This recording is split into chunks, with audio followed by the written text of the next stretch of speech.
अब पांचवा कर्तव्य है देव द्रव्य की वृद्धि। सबसे उत्तम पात्र कोई है तो परमात्मा। परमात्मा से बढ़कर के कोई दूसरा पात्र हो नहीं सकता, रत्नों का पात्र है। ठीक है, समय अनुसार जिसकी जरूरत होती है सातों क्षेत्र में बताए गए। सातों क्षेत्र में जिस क्षेत्र में कमी हो, क्योंकि नहीं तो दूसरी अभी 7 कैरिया हो, एक में ही पानी डालते जाओ तो दूसरी 6 कैरिया क्या हो जाएगी, सूख जाए। तो वो नहीं करना, वो काम नहीं करना है।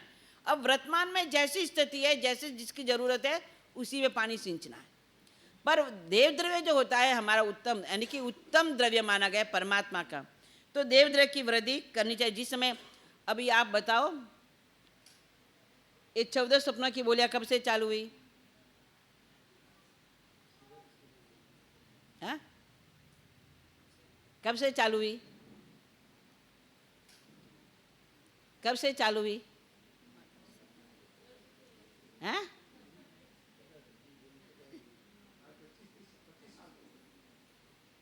अबे 44 साल तो मैंने भी किया, मैं देख रहा हूँ 25 साल की करूँगा। या नहीं कहूँ मैं, जिन शासन में कह रही हूँ, ये है ना, ऐसा समय आ गया था अपने संघ में, हमारे पास पैसे नहीं थे, सारे मंदिरों को तोड़ दिया गया था। अब मंदिरों तोड़ गए, मंदिर तो उसका जीर्णोद्धार कराना कैसे? पैसों से बिना पैसों से जीर्णोद्धार होता है? नहीं होता है। तो इस कारण से जीर्णोद्धार के पैसे कहाँ से लाना? तो उस समय से मैं पूरा तो आपको नहीं बताऊंगी, अपने पास से किताब भी आती हैं, आप पढ़ना। तो उस समय से जब हमको कमी लगी कि अब काम कैसे कराए, मांग मांग करके लोगों से कहाँ से लाएंगे, जब मुगलों ने हमारे मंदिरों को तोड़ दिया था, मंदिर को ध्वंस कर दिया था, तो उसके बाद में शायद नेमिश्र जी का भी मेरे को ऐसा ध्यान है, पक्का मैं बात नहीं कह सकती हूँ, तो उस समय आचार्य भगवंतों ने ये सपने की बोलियाँ चालू करी है। और उसमें भी आप जानते हो सपना है ना, ज़्यादा तर्क वितर्क की बात में मैं नहीं जाना चाहती। सपना माँ को कब आते हैं? कब आते हैं? कब आते हैं? तो भगवान बने थोड़ी थे, वो तो ग्रस्त थे। तीर्थंकर की आत्मा हो तो क्या हुआ, थे तो ग्रस्त। भगवान की शादी भी हुई, सब कुछ हुआ, सब कुछ व्यवहार ग्रस्त का चलता था। तो परमात्मा जब गर्भ में आने वाले थे तब माता ने सपना, उस समय तो ग्रस्त की अवस्था थी। तो आज भी हमारे पंजाब के श्री विजय वल्लभ सूरी समुदाय में आज भी हमारी ये बोलियां साधारण में चलती है, लेकिन हम आग्रह नहीं करते, जहाँ जाती उस समय वैसे जाने दो, साधारण। इसको साधारण नहीं मानेंगे, क्योंकि परमात्मा के साथ हमने बैठ के खाना नहीं खाया, परमात्मा के विवाह में नहीं गए, परमात्मा के साथ में हम नहीं खेले। तो वो परमात्मा के उस समय की अवस्था की ये बोलिया है, जब परमात्मा माँ के गर्भ में आए थे, न कि वो परमात्मा बन गए थे। परमात्मा तो बनते हैं केवल ज्ञान होने के बाद, जब वो समवसर में बैठ करके देशना देते हैं। हम साधु कब बनते हैं? अभी आप ऐसे कपड़े पहन के आओगे तो आप हमको हाथ जोड़ोगे? हाथ जोड़ोगे ऐसे कपड़े में? कौन से कपड़े में हाथ जोड़ोगे? ये कपड़े पहने हुए तो ही तो जोड़ोगे, ये रजोरन लेने के बाद ही तो हमें हाथ जोड़ोगे, पहला जोड़ेंगे तो हम साधु कब कहलाए? तो ये चलता है। तो अभी यहाँ देवद्रव्य की वृद्धि है, हमें कैसे करनी है?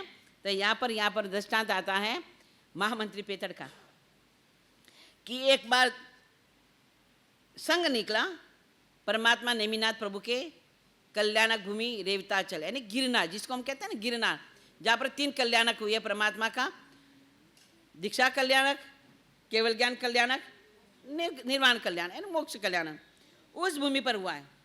तो वहाँ से एक संघ निकला, 2 संघ पहुँचे, श्वेतांबरी और दिगंबर, दोनों संघ पहुँचे। अब रगड़ा ये पड़ गया कि कौन माला पहने, ऊपर जाकर के ये ध्वजा कौन चढ़ाए, माला कौन पहने, ये झगड़ा था। अब उसमें लगा कि भी झगड़े को निपटाने के लिए किसका सहारा लिया जाता है? जो मजबूत होगा वो करेगा। अब वहाँ बोली लगी। अभी हमारे बहने में प्रतिक्रमण बोली बोलते हैं, ये कोई प्रतिक्रमण बोलियों का रिवाज नहीं है, बिल्कुल नहीं। हमारे बहने प्रतिक्रमण रोज बोली बोली, आधा घंटा प्रमाद में जाता है हमारे बोलियों में। पर क्यों रिवाज? ये सोचते कमाई के लिए, कमाई के लिए नहीं है।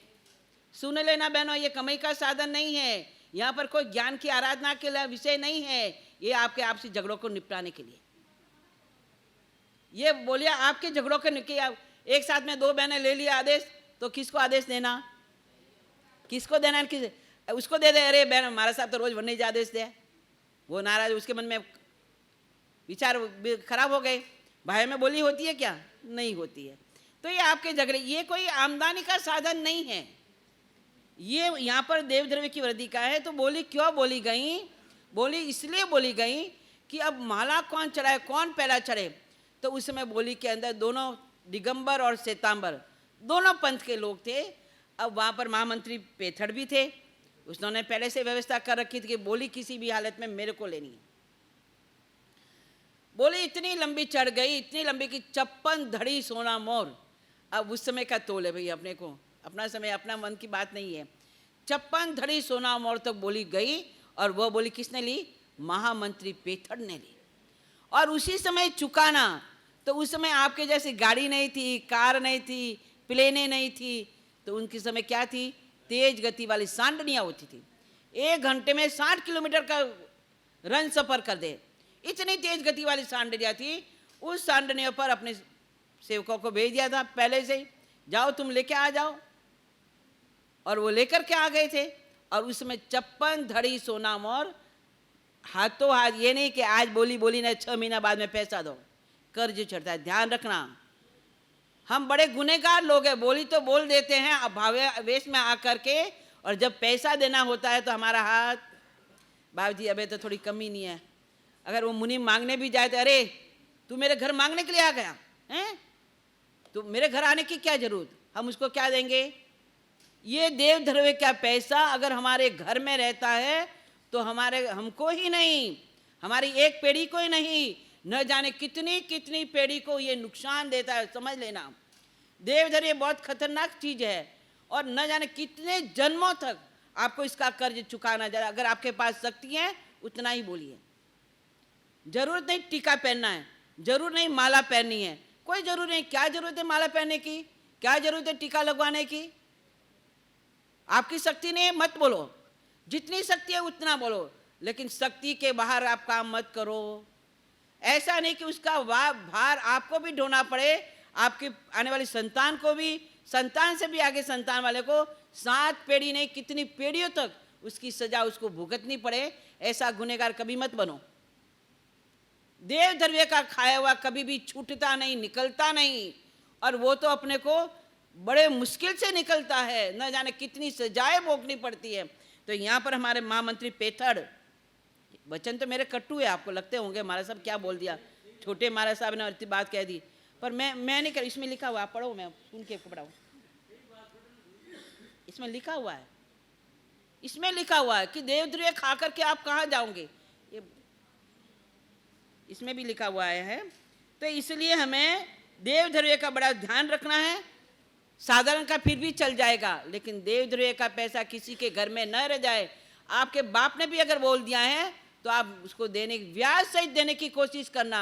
एक दिन का भी अगर ब्याज रखते हैं तो ब्याज के ऊपर ब्याज, ब्याज के ऊपर ब्याज, ब्याज के ऊपर ब्याज, घर खाली हो जाता है। इसलिए कृपा करके दुनिया में वाई लेने के लिए, या किसी के बहका के में आने के लिए, या किसी का छुट्टियाँ वुट्टियाँ भरने के लिए आप बोली मत बोलो, बोली मत बोलो, ये सजा है। किसी को सजा मिले ऐसा काम मत करो। आप बोली बोलो, आपके पास धन है, अगर नहीं बोलते हो तो आप गुनहगार हो। आपके पास संपत्ति है, संपत्ति को गोप करके रखते हो, संपत्ति का सदुपयोग नहीं करते हो, तो आप गुनहगार हो परमात्मा के। लेकिन संपत्ति नहीं है, नाम के लिए करते हो, तो भी आप गुनहगार हो।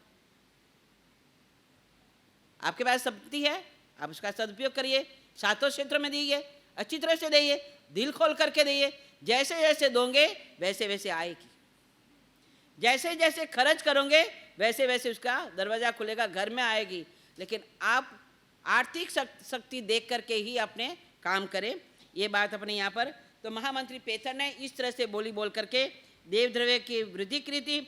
और इतना ही नहीं, उन्होंने 56 धड़ी सोना मोर तो बोली, और 4 धड़ी जहाँ जितने भी दीन दुखी लोग थे उनमें भी उन्होंने क्या करा, वितरण किया।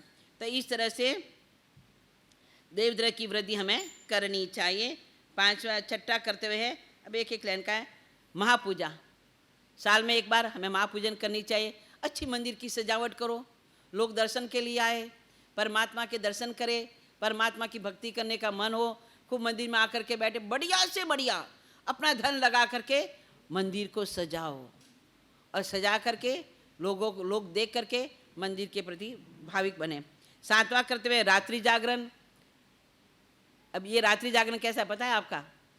खाली ढोल बाजा बजाना ये रात्रि जागरण नहीं है। रात्रि जागरण का मतलब होता है धर्म ध्यान करो, रात भर जाग करके, जैसे उदयन ने किया था, रात भर जागृत रह करके उदयन ने धर्म ध्यान किया था और उस धर्म ध्यान की भावना में उसने कहा, अरे ओ परमात्मा महावीर यहाँ आ जाए तो मैं दीक्षा ले लो।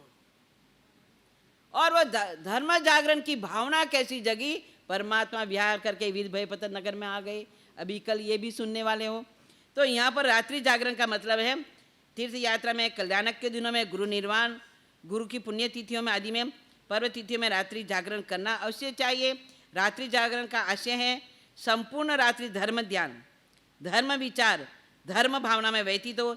ये नहीं कि रात्रि करते भक्ति करते जाओ और पेट में डालते जाओ, वो भक्ति नहीं करनी है। इसका भी हमें ध्यान करना है। तो अवश्य में साल में एक बार आप ऐसा रात्रि जागरण का महोत्सव रखो, प्रोग्राम रखो, अपने घर में भी रखो, समाज में भी रखो, जैसा भी आपकी अनुकूलता है अपनी शक्ति के अनुसार एक में करना चाहिए।